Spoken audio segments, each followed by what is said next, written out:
Yo, boy, we here to talk about the greatest anime ever made, which is Cowboy Bebop. This is ridiculous. I gotta get rid of this. All right, that was total cringe, and I look like a total weeb. But my oldest daughter got that for me. She got me this hat, which I'll never wear. My wife, when I put this on, she wants to kill me. But this is a Cowboy Bebop hat that my eldest child got for me, and whatever. I never wear it. It's just kind of something that I keep on a shelf. But Cowboy Bebop, talking anime. This is the greatest anime series ever made, and I will fight you. Okay, this is number one. Now, I don't really consider myself a big anime guy. Anime is not something that I like. It's not my go-to form of entertainment. And I used to watch like a little bit of anime back in the 90s, but I really got out of watching any of it for a good long time. And then my oldest child, she right around the time that she turned 13 or 14, she started watching anime and wanted me to watch anime with her. So I went and picked up Cowboy Bebop when it became available. I'm not sure when they put this on Blu-ray, but I picked it up when it was available on Blu-ray. And this series is great. Now, I think this series cuts across age demographics because when I watched it with my daughter, like really watched it, I caught an episode here or there back in the day when it was on Cartoon Network late at night, Adult Swim. But I'd never watched the whole series. I'd caught an episode here or there. They're short little 22-minute episodes, so they're great. You can get in, get out, and they tell a complete story. And I think that's really awesome. That people can condense like a very entertaining story into a short, less than a half hour length episode. They go by quick, but there's a lot packed in there. The character writing is fantastic.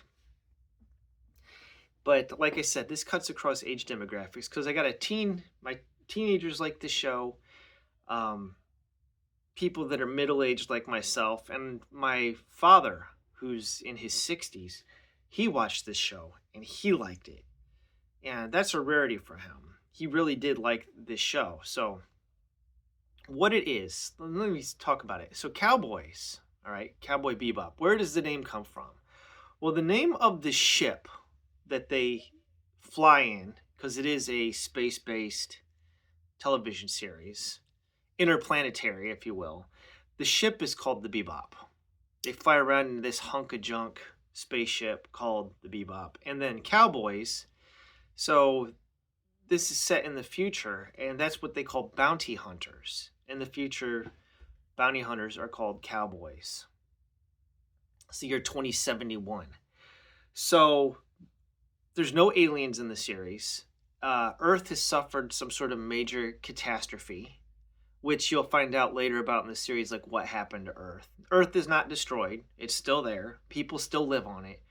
It's just Earth has suffered a major catastrophe, so people have left Earth and gone out to colonize the solar system.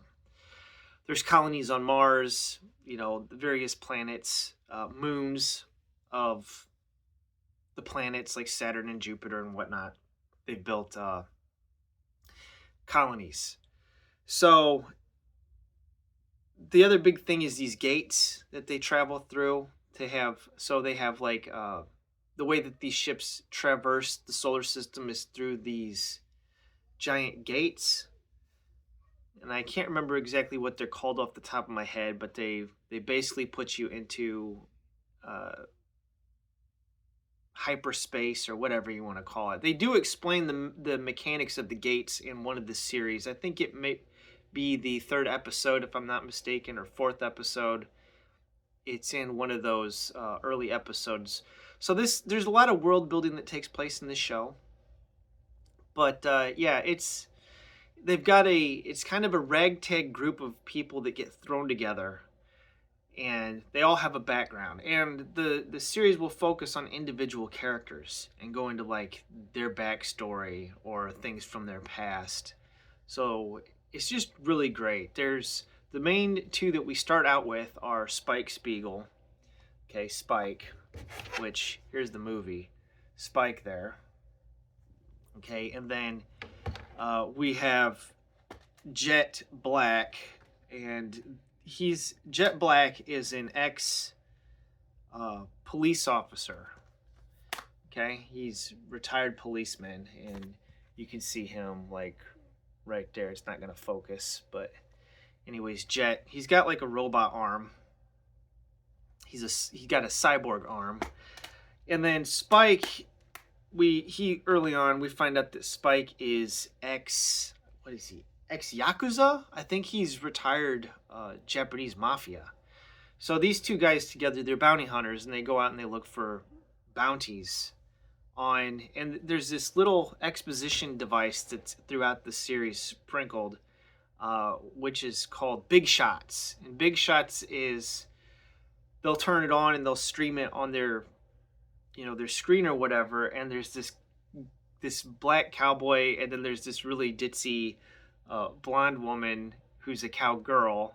They're dressed up with the hats and stuff, and they talk about the latest bounties that are available, and then the Bebop crew will go off and try to apprehend the subject. Now you only get paid the bounty, and it's paid in wulongs. That's the currency of 2071. I guess it's the, what do you want to call it, the international currency.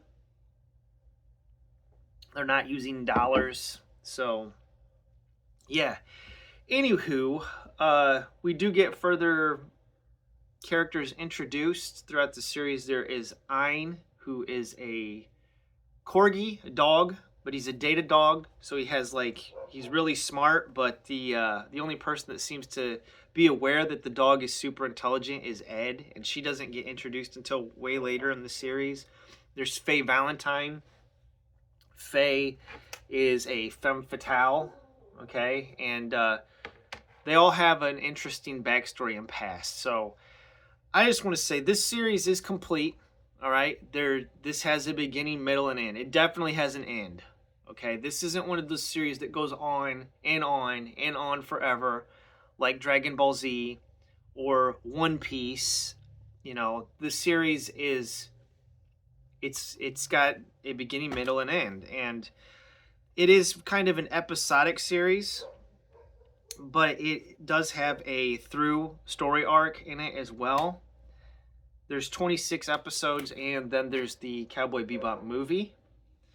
And I highly recommend checking this out if you've never seen it. Even if you don't like anime, if you've never watched anime in your life, all right, you will love this show. Now, this is not for kids. It's not for children. I think the age recommendation is ages 14 and up, because this does have blood, violence, language. They did broadcast this on television late night, but this is, I would say it takes influence from spaghetti westerns, like Clint Eastwood spaghetti westerns. There are references to other shows in it. So for instance, if you watch the first episode, Asteroid Blues, that's the other thing about the music in the series is fantastic. The music was done by Yako Kanno and her band The Seatbelts. Kind of like jazz fusion, but there is honky tonk. The music in the show is absolutely incredible. It's one of the big points that makes this series so great. It's very well animated. This is back before the day when they used computer animation. There is a little bit of computer animation in it, but it's mainly like models of space stations and stuff like that. The character animation is all hand drawn. It's one of the best well animated series ever. The ships in the show are cool. You've got Spike has a ship called the Swordfish, and it's kind of like, it reminds me of a motorcycle because it's got a throttle control like that, and he kind of rides it like he's riding a bike when he's in the cockpit. Very cool. You know, Spike is he smokes cigarettes. He fights like Bruce Lee with the kung fu, the Bruce Lee martial arts style. Um, man, I don't know what else to say. I'm gonna end the review here. Anyways, great series. In my opinion, it is the GOAT, the greatest of all time animated anime. And then there's the movie. Now, the movie came out after the series had concluded, and it takes place, this movie takes place between, I think, episodes 25 and 26, or is it 24 and 25? Anyways, it takes place between a couple of those later episodes. And Knocking on Heaven's Door. This is a great addition. I love it. I got the Steelbook for this. The film is rated R, but the voice work, normally you don't listen to the dub, you watch the subtitles, but the American dub for this show is so good that I always watch it on the dub. I think that this is one case where the English dub is better than the Japanese. All right, that's it. I'm going to leave it there. Thanks for watching. God bless. See you, Space Cowboy.